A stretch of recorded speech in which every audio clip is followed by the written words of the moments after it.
what's the hazard of having AI generate incorrect information? There was an attorney who recently referenced a fake case because he was using ChatGPT to prepare for court, got in a little bit of trouble. So, like, how are you him getting in trouble or her getting in trouble? You know, it's like, you should get in trouble. You're an attorney. You pass the bar exam. You should double check and not rely on AI and be lazy. Yeah. So obviously we want to make a lot of content, right? But we also don't want to cut so many corners that we're citing fake or incorrect or invalid content. What steps are you putting into place to make sure that everything that goes up into your website, Neil, is legit 100%? I have a team for that, and they just make sure everything's on it, and I trust them, so I don't really have to worry. I don't really take tons of steps to worry about that kind of stuff.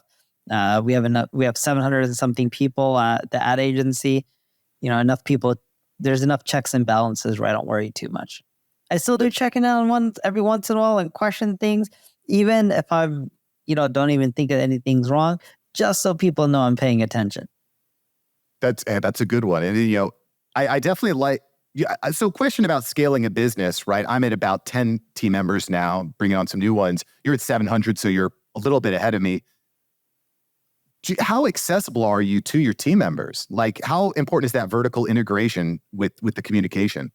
I'm accessible. Anyone who messages me that's part of the company, I try to talk to them when possible. It's impossible to talk to everyone every single day or even every week. There's too many people.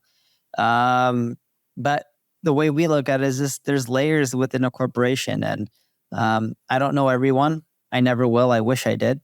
That's just not the reality.